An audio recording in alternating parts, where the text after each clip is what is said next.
Hello అండి, అందరికీ నమస్కారం. Welcome back to our channel. Mohita కథ తర్వాత భాగం తెలుసుకుందాం. మోహిత తరుణ్ జీవితం ఇలా అవ్వడానికి కారణం మేమే అంటూ పరిమళమ్మ గారు బాధపడుతూ ఉంటుంది. అప్పుడు విశ్వనాథం గారికి అర్థమవుతుంది. ఊరుకోమ్మ, మీరు నాకు కొత్తవారా? మీ సంగతి నాకు తెలీదా? మీరు మోహితాని కోడలిగా చేసుకోవాలని ఏ విధంగా ఉవ్విళ్ళూరారో, నేను అంతకి రెట్టింపు తరుణ్ణి మోహితాకి భర్తగా చేయాలని ఆరాటపడ్డాను. మీరు నన్ను ఇందులో మోసం చేసింది ఏమీ లేదు. ఇలా జరగడం మనందరి దురదృష్టం. ఎలా జరిగింది, ఎందుకు జరిగింది అన్నది బాధపడి ఇప్పుడు ప్రయోజనం లేదు. జరగాల్సిందేమిటా అని ఆలోచిద్దామన్నారు విశ్వనాథం గారు. నాకేం తోచటం లేదురా అన్నారు ఆయన. రమా, మనం ఆ అన్ను ఎక్కడుందో వెతకడం వెంటనే చేయాల్సిన పని. అన్ను కనిపించి జీవితంలో బాగా స్థిరపడిపోయి సంతోషంగా ఉందనుకో, తరుణ్ మనసులో బాధపోతుంది. ఇది మనకి సిల్లీగా అనిపించవచ్చు, కానీ తరుణ్ లేత మనసులో ఆ అన్యాయం సరిచేయాలి అనే తపన ఏర్పడి అతనితో పాటు ఎదిగి మనసులో వేళ్ళూరుకుపోయింది. ఒక్క అన్ను తప్ప ఈ సమస్యను ఎవరూ తీర్చలేరు.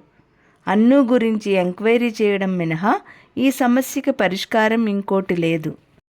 ఏ హాస్టల్లో చేర్పించావు నువ్వు అన్నుని? విశ్వనాథం గారు అడిగారు. రమానందం గారు గుర్తు చేసుకుని చెప్పారు. మోహిత ఆఫీసులో కూర్చుని పోస్ట్ చూసుకుంటోంది. దేవిశ్రీ దగ్గర నుంచి గ్రీటింగ్ కార్డు ఉత్తరం వచ్చింది. డియర్ మోహిత, నేను షూటింగ్ నిమిత్తం శ్రీనగర్ వచ్చాను. వారం రోజులైంది.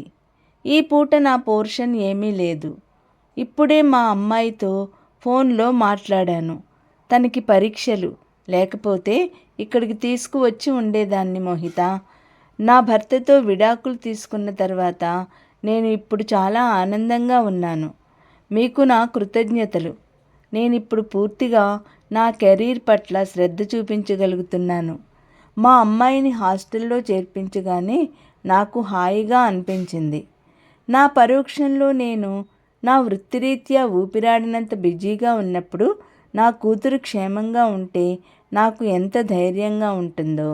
ఎక్కడున్నా, ఏ పని చేస్తున్నా అయ్యో పిల్ల ఏమైపోయిందో, ఆ రాక్షసుడు ఎలా కొట్టేస్తున్నాడో అనే ఆందోళన నన్ను తినేసేది. ఇప్పుడు ఆ బాధ లేదు. మీలాంటి మోహితలు ఎంతోమంది మాకు అవసరం. ఆఖరిసారిగా చెప్తున్నాను, మిమ్మల్ని కన్న మీ తల్లిదండ్రులు ఎంతో అదృష్టవంతులు. హైదరాబాద్ వస్తే మిమ్మల్ని చూడకుండా వెళ్ళను నేను. ఉంటాను, మీ దేవిశ్రీ. మోహితాకి అప్పుడప్పుడు ఇలాంటి చెక్కులు, అభినందనలు అలవాటే. తన ఇన్స్టిట్యూట్ ద్వారా జీవితాలు చక్కబడిన వారు అప్పుడప్పుడు గ్రీటింగ్ కార్డు పంపడమో ఉత్తరం రాయడమో చేస్తూనే ఉంటారు. కొంతమంది అసలు పత్తాయే ఉండరు.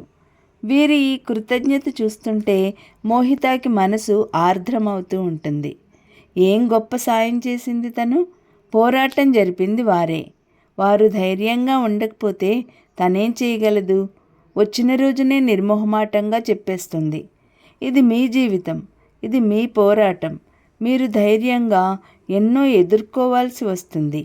దానికి సిద్ధంగా అయితేనే మా సాయం కోరండి అంటూ చెప్పేది. చాలా వరకు చివరంటూ నిలబడి గెలుపు పొందిన వారే. పద్మని పిలిచి దేవిశ్రీకి థ్యాంక్ యూ లెటర్ డిక్టేట్ చేస్తోంది. ఇంతలో ఫోన్ మోగింది. మోహిత ఫోన్ తీసింది. హలో. వృత్తిపరంగా అథారిటీగా సహజంగా పలికినట్టే పలికింది. అవతల నుంచి వెంటనే బదులు రాలేదు. హలో మళ్ళీ అంది. మోహి. అవతల నుంచి తరుణ్ స్వరం వినిపించింది. మోహిత ఒక్క నిమిషం నిశ్శబ్దమైంది. ఎస్ అంది. మోహి, నేను నీతో మాట్లాడాలి. ఇప్పుడు ఆఫీస్కి రానా? నువ్వు ఎక్కడికైనా వస్తావా? మోహిత మాట్లాడలేదు. మోహి, మాట్లాడు. నువ్వు చేసిన దానికి నాకెంత అవమానంగా అనిపిస్తోందో తెలుసా? చెప్పు. ఇంత అవమానం నన్ను నలుగురిలో ఎందుకు చేయాలి? నలుగురిలో? మోహిత ఒళ్ళు మండింది. నలుగురు ఏమైనా అనుకుంటారేమోనని బాధపడుతున్నాడు కాబోలు. మోహి, అతను పిలుస్తున్నాడు. మోహిత ఫోన్ పెట్టేసింది. ఫోన్ ఒక్క నిమిషం నిశ్శబ్దంగా ఉండి మళ్ళీ మోగసాగింది. మోహిత తీయలేదు. తరుణ్ చేస్తున్నాడని తెలుసు. తన ఇంట్లోంచి వచ్చేసిన తర్వాత అతను చేస్తున్న మొదటి ఫోన్ కాల్ అతన్ని అవమానించిందిట. ఎవరిని అవమానించారో తెలుస్తూనే ఉంది. ఓకే, తరుణ్ దగ్గర నుంచి దూరంగా వచ్చేసింది. వచ్చే ముందు చాలా బాధపడింది. తన నిర్ణయం యొక్క బాగోగు ఫలితాలు ఆలోచించింది. అన్నిటికంటే తన జీవితం తనకి ముఖ్యం అనే సూచనే ఎక్కువగా చూపించింది. మధ్యాహ్నం అయింది. మోహిత క్లయింట్స్ని చూస్తోంది. ఒక్కొక్కరు వచ్చి వెళుతున్నారు. పద్మ 4:30కి టీ బ్రేక్ ఇచ్చింది. మోహిత కాఫీ కప్పు కడిగి షెల్ఫ్లో పెట్టి అద్దంలో ఒక సెకండ్ ముఖం చూసుకుంది. తన మనోగత బాధల నీడల ముఖంలో ఏమైనా ఉన్నాయా అని పరిశీలన చేసుకుంది. వృత్తిపరంగా ఉండే గాంభీర్యపు పరదా ముఖంలోకి వచ్చేసింది. మోహిత చాలా ఉత్సాహంగా ఉంది. పద్మ కార్డ్స్ పంపింది. మోహిత బెల్ నొక్కి కార్డు చూస్తోంది. ఒక అప్లికేషన్ చూసి ఉలిక్కి పడింది. ఇంతలో గుమ్మంలో వినిపించింది, may I come in? Mohita తలెత్తి చూసింది. ఎదురుగా తరుణ్. అతన్ని తను కాదనలేని, తిరస్కరించలేని స్థితిలో వచ్చాడు. మోహిత అయోమయంగా చూసింది. ఆగ్రహం వెల్లువలా వచ్చింది. అతన్ని వెళ్ళిపో అని అరవాలనిపించి పెదవులు కంపించాయి. కానీ తమాయించుకుంది. తను అతనికి దొరికిపోవటం ఇష్టం లేదు. అతను ఇలా వచ్చినంత మాత్రాన ఏమీ జరగదు. ఆ పాఠం అతనికి నేర్పాలి.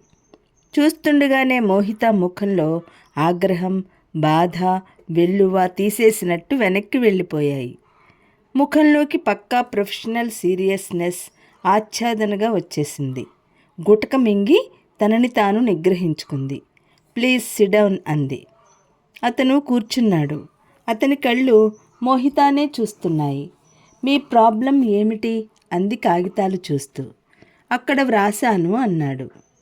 నా జీవితంలో అన్ను అనే అమ్మాయి ఉంది. ఈ విషయం నా భార్యకి పెళ్ళికి ముందే చెప్పాను. అప్పుడు అర్థం చేసుకున్నట్లే భరోసా ఇచ్చింది. తర్వాత ఈ విషయం గురించి మా జీవితాల్లో రభస ప్రారంభమైంది. నేను అన్ను జ్ఞాపకం వదలలేదు. అసలు అన్ను నాకు మరీ గుర్తుకు రావడానికి కారణం కూడా నా భార్యే. ఆమె నన్ను ఎంత సుఖపెడుతోందో అంటే నేను పొందుతున్న ఈ సుఖానికి నాకే గిల్టీగా ఉంది. అన్ను ఎక్కడో ఏ బాధల్లోనో ఉంటే నేను ఇంత సుఖపడడం న్యాయమా అనిపిస్తోంది. నేను అన్నుని మర్చిపోలేను. నా భార్యకి దూరంగా ఉండలేను. మీరు నా భార్యతో మాట్లాడతారా? నాకు ఏం సలహా చెబుతారు? మోహిత చదవడం పూర్తయింది. అయినా చెంపకి చేయి ఆనించుకుని ఇంకా చదువుతున్నట్టే ఆ కాగితం వైపు చూస్తోంది. అతను ఓపికగా, ప్రశాంతంగా ఆమె ఆ కాగితంలోంచి తలెత్తడానికి చూస్తున్నాడు. మోహిత చివరికి శరీరంలో శక్తి అంతా ఉపయోగించినట్టుగా తలెత్తింది. తరువాతి కథ రేపటి వీడియోలో తెలుసుకుందాం. ఈ వీడియో లైక్ చేయండి, షేర్ చేయండి. మొదటిసారిగా చూసిన వాళ్ళు సబ్స్క్రైబ్ చేసుకుని పక్కనున్న బెల్ ఐకాన్ క్లిక్ చేయండి.